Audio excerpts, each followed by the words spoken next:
Evangelho de Jesus Cristo segundo São Lucas. Naquele tempo, os publicanos e pecadores aproximavam-se de Jesus para o escutar. Os fariseus, porém, e os mestres da lei criticavam Jesus. Este homem acolhe os pecadores e faz refeição com eles. Então Jesus contou-lhes esta parábola. Um homem tinha 2 filhos. O filho mais novo disse ao pai: Pai, dá-me a parte da herança que me cabe. E o pai dividiu os bens entre eles. Poucos dias depois, o filho mais novo juntou o que era seu e partiu para um lugar distante. E ali esbanjou tudo numa vida desenfreada. Quando tinha gasto tudo que possuía, houve uma grande fome naquela região e ele começou a passar necessidade. Então foi pedir trabalho a um homem do lugar, que o mandou para o seu campo cuidar dos porcos. O rapaz queria matar a fome com a comida que os porcos comiam, mas nem isto lhe davam. Então caiu em si e disse: Quantos empregados do meu pai têm pão com fartura e eu aqui morrendo de fome? Vou-me embora, vou voltar para meu pai e dizer: Pai, pequei contra Deus e contra ti. Já não mereço ser chamado teu filho. Trata-me como a um dos teus empregados. Então ele partiu e voltou para o seu pai. Quando ainda estava longe, seu pai o avistou e sentiu compaixão. Correu-lhe ao encontro, abraçou e cobriu de beijos. O filho então lhe disse: Pai, pequei contra Deus e contra ti, já não mereço ser chamado teu filho. Mas o pai disse aos empregados: Trazei depressa a melhor túnica para vestir meu filho e colocai um anel no seu dedo e sandálias nos pés. Trazei um novilho gordo e matai-o. Vamos fazer um banquete, porque este meu filho estava morto e tornou a viver. Estava perdido e foi encontrado, e começaram a festa. O filho mais velho estava no campo. Ao voltar, já perto de casa, ouviu música e barulho de dança. Então chamou um dos criados e perguntou o que estava acontecendo. O criado respondeu: É teu irmão que voltou. Teu pai matou um novilho gordo, porque o recuperou com saúde. Mas ele ficou com raiva e não queria entrar.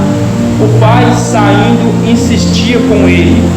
Ele, porém, respondeu ao pai: Eu trabalho para ti há tantos anos, jamais desobedeci a qualquer ordem tua, e tu nunca me destes um cabrito para eu festejar com meus amigos. Quando chegou este teu filho, que esbanjou teus bens com prostitutas, matas para ele um novilho cevado. Então o pai lhe disse: Filho, tu estás sempre comigo, e tudo que é meu é teu. Mas era preciso festejar e alegrar-nos, porque este teu irmão estava morto e tornou a viver, estava perdido e foi encontrado. Palavra da salvação.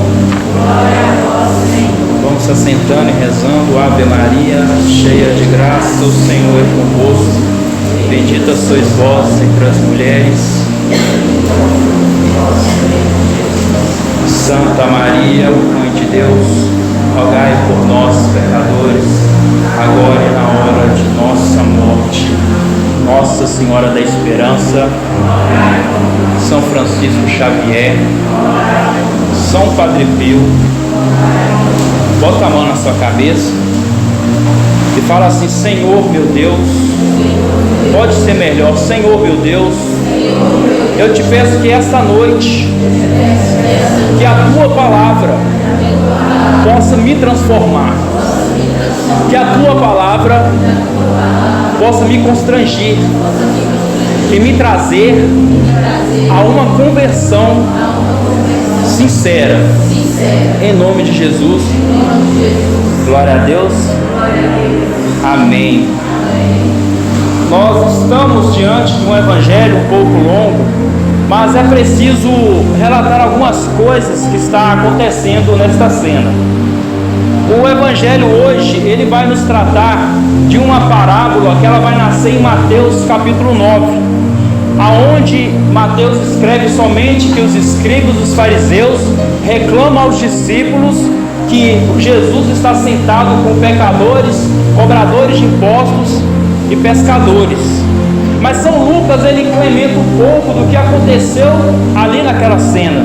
Embora São Lucas não estava naquela cena, São Lucas não andava com Cristo, mas São Lucas, ele busca fontes históricas dos discípulos em saber certamente o que aconteceu.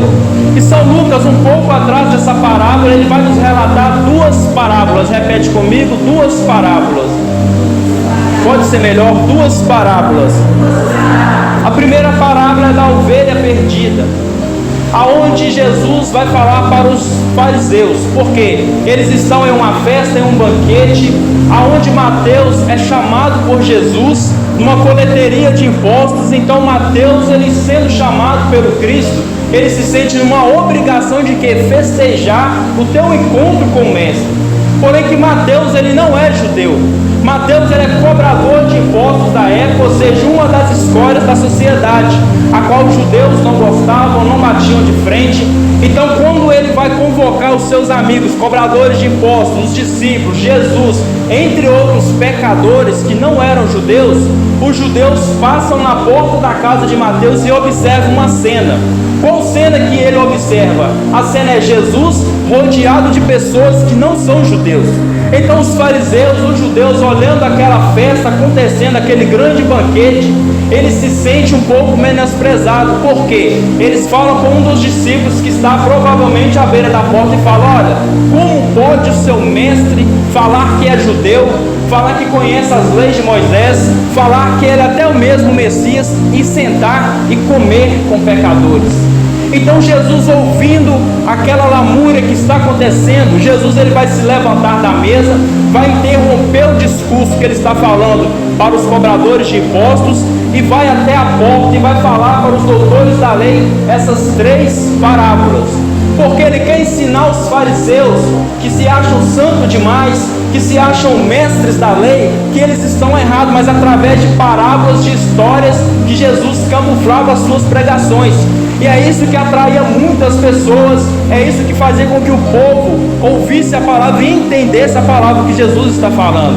Então Jesus, ele fala a primeira palavra, a parábola que é qual? A ovelha perdida. Ele fala: olha, acaso o homem tendo 100 ovelhas, e uma das 100 ovelhas, uma se perde, ele não deixa as 99 e não vai atrás buscar, e achando aquela que se perdeu, ele vai colocá-la nos seus ombros, vai chamar os amigos e fazer uma grande festa? E Jesus, ele vai falar uma segunda parábola, aonde que é uma mulher que perdeu os seus talentos dentro de casa, aonde ele olha e fala assim: olha, é como também uma mulher que perde ali a sua dracma única dentro da sua própria casa. Ela perde, ela não encontra, e a palavra fala que essa mulher se levanta, acende a luz, ou seja, é uma mulher que caminha na escravidão, e ela varre toda a casa, e arrumando a casa ela encontra a dracma perdida, convoca as amigas e as vizinhas e faz também uma grande festa, porque aquilo que estava perdido foi se encontrado. E Jesus, ele vai entrar nessa parábola do filho pródigo, aonde é uma parábola que ela é tão atual nos nossos tempos hoje, aonde ela fala de dois filhos, um mais novo e um mais velho. Então Jesus, ele vai dar para os judeus essas demonstrações para ele, para falar que é eles que é o filho mais velho, que não saiu da casa do pai, mas que caminha errado. Jesus olha para ele e fala assim: olha, é como um moço tendo dois filhos.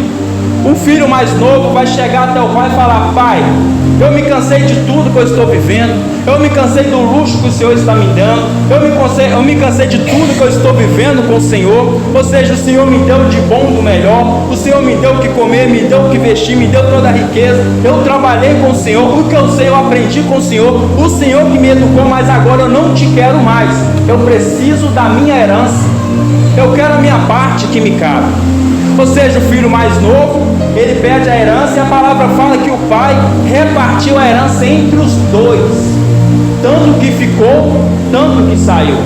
Mas nós olhamos essa parábola e falamos assim: nós sempre julgamos o filho que saiu e não o filho que ficou, porque o filho que ficou também recebeu a sua parábola, o seu dinheiro, a sua parte, porém que ele continua na casa do pai para quê? Para enriquecer mais, caçando mais. Então o filho mais novo, ele pega tudo, ele pega o seu dinheiro e abandona o pai e vai viver a sua vida devassa.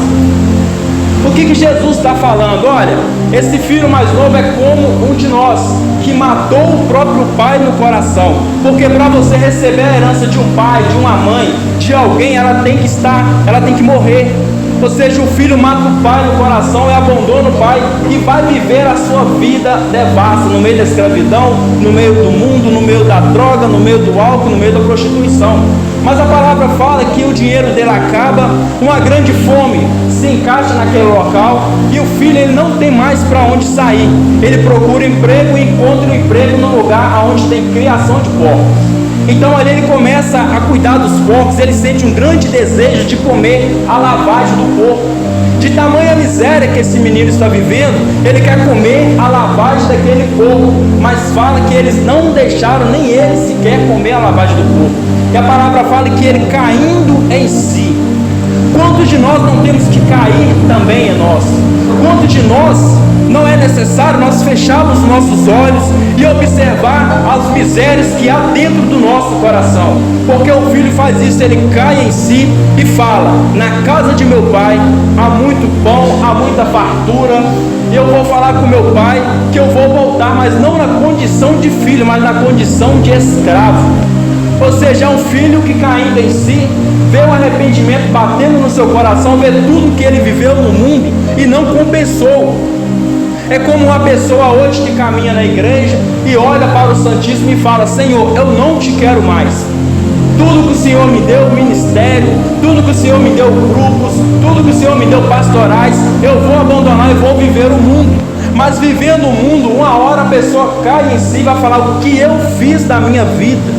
O que eu fui fazer? Porque lá na igreja, lá na casa do meu pai eu tinha adoração, lá na casa do meu pai eu tinha hinos maravilhosos, lá na casa do meu pai eu pregava, lá na casa do meu pai eu entoava hinos para ele, lá na casa do meu pai eu tinha retiro. Então o filho ele volta para dentro da casa do pai, porém que o filho ele vai começar o que? Ensaiar o seu discurso. Ou seja, ele fala assim: olha, eu vou falar com meu pai: pai, pequei contra ti e contra Deus, não sou merecedor de chamar de seu filho, mas me aceite como seu servo.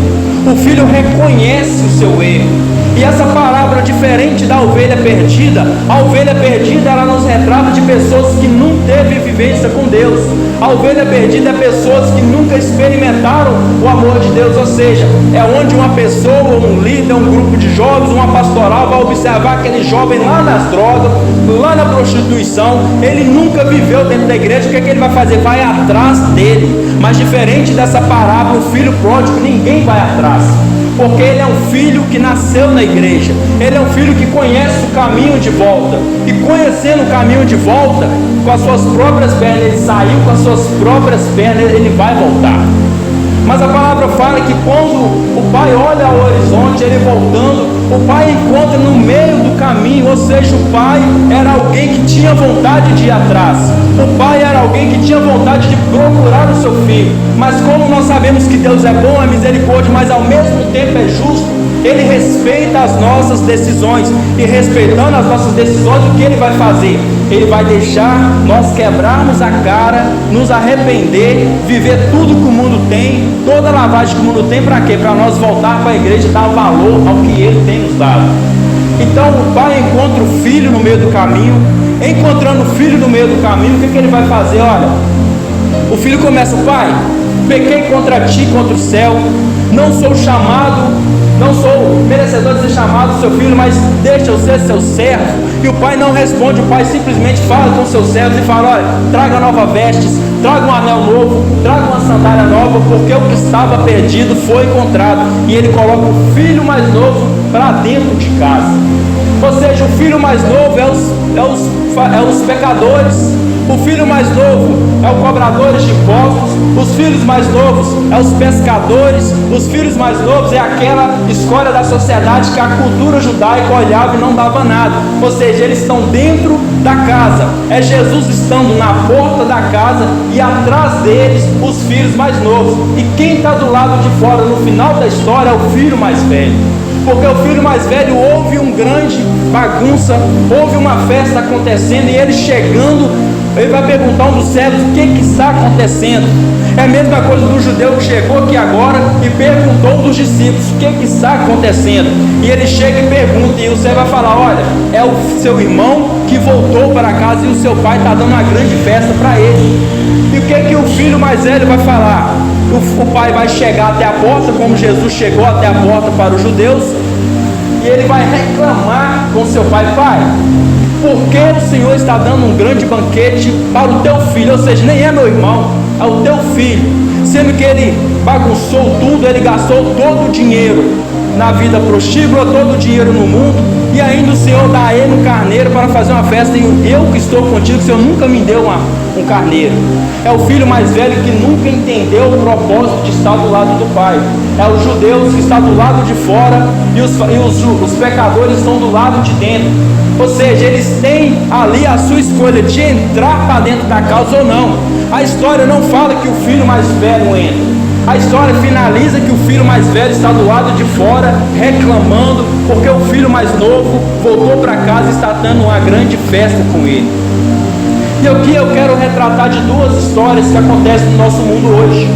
É pessoas que nunca desviaram o caminho, louvado seja o nosso Deus. É pessoas que observam pessoas que caminham na igreja e aquela pessoa foi viver o mundo.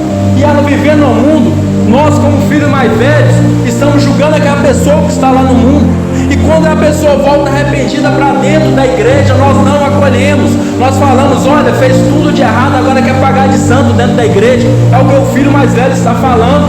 Ele não quer aceitar o irmão mais novo, mas porém que o irmão mais novo se arrependeu de ter pedido a sua herança. O filho mais velho não se arrepende. O filho mais velho poderia ter falado: Senhor, meu pai, eu não quero a minha herança porque eu moro contigo. Mas ele recebeu também a herança. Ele também ficou na casa do pai.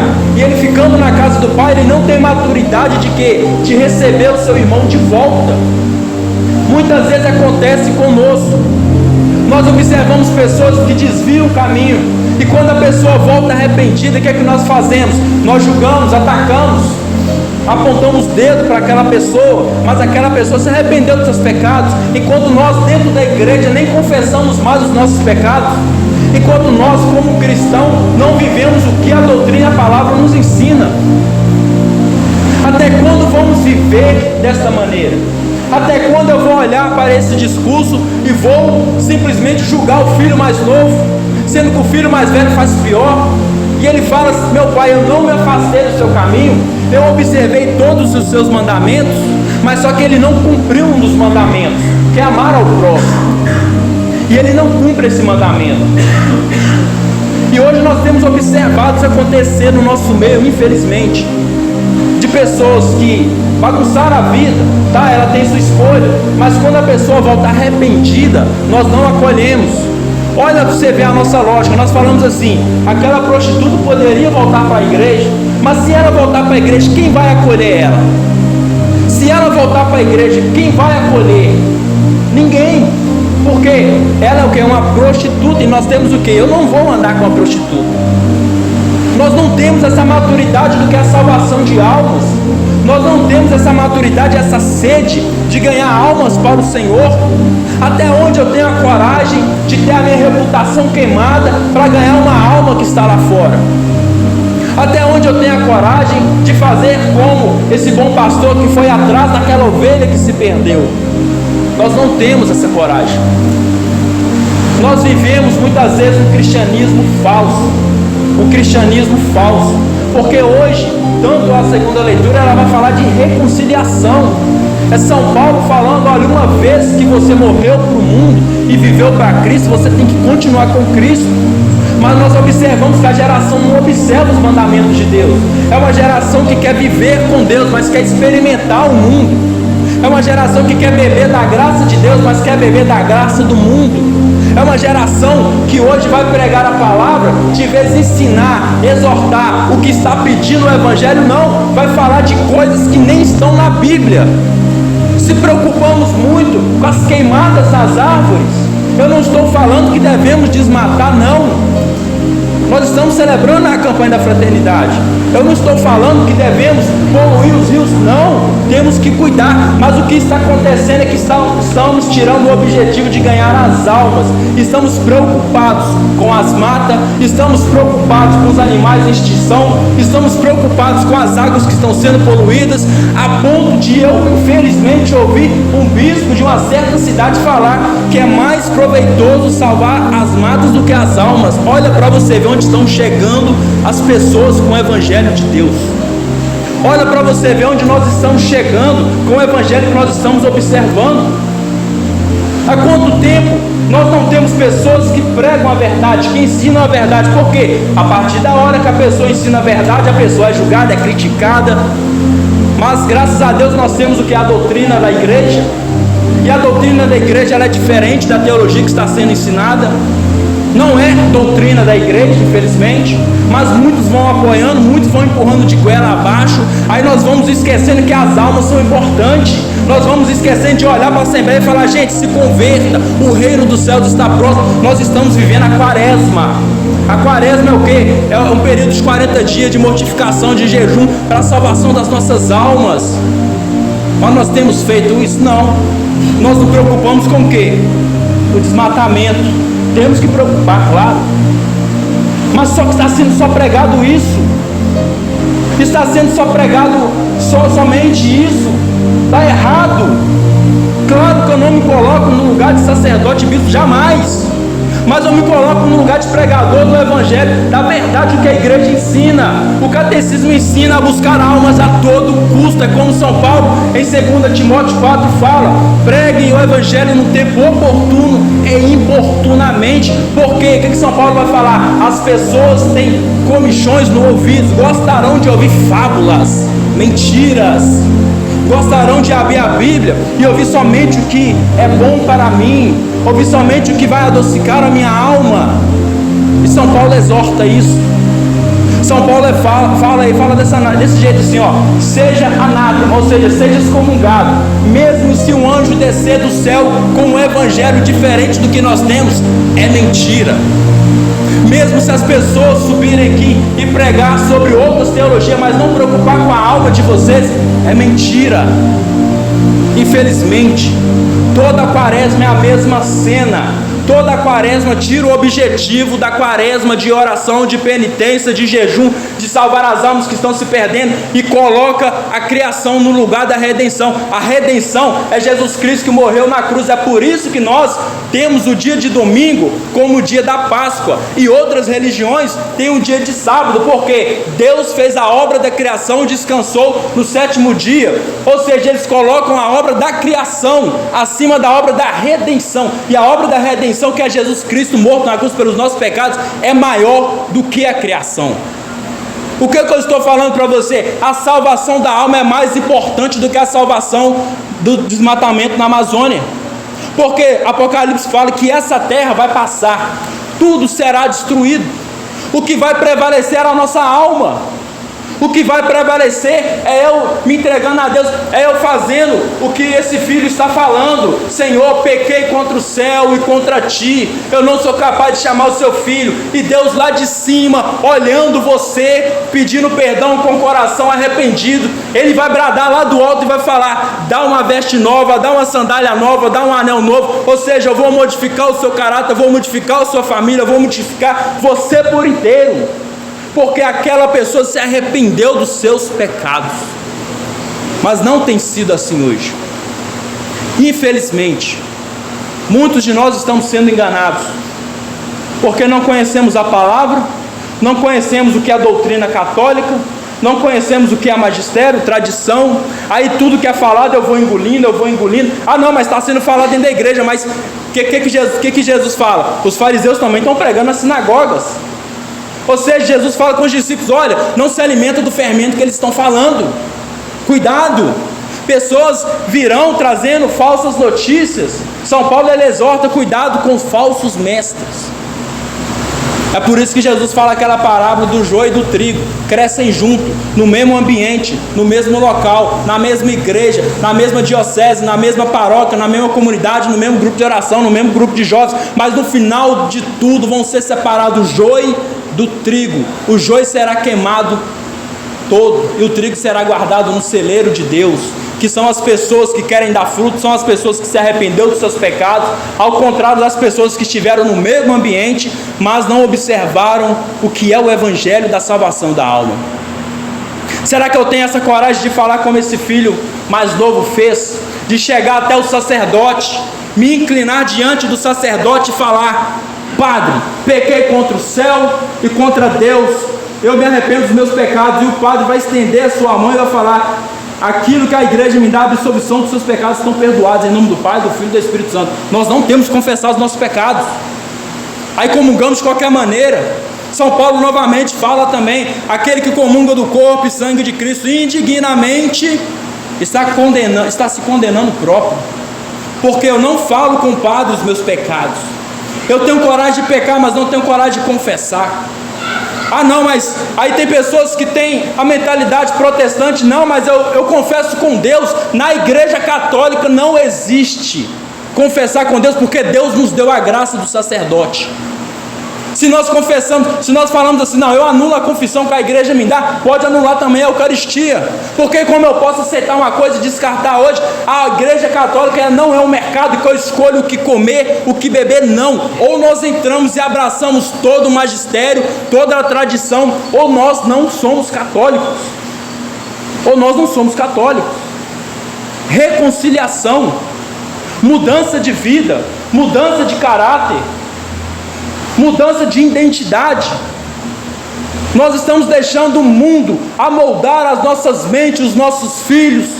Estamos observando a nossa nação indo de beira abaixo para o buraco. Estamos quietos, estamos calados, estamos observando as mentiras sendo pregadas. Eu não vou falar: ah, mas se eu falar eles vão me tirar do mistério da pregação. Eu não estou aqui para ganhar aplausos, como eu já digo. Eu falei com Deus: Senhor, se for para pregar a Tua palavra, que seja para ganhar almas para Ti e ensinar o caminho da verdade. Porque se for para pregar mentira, já tem muitos.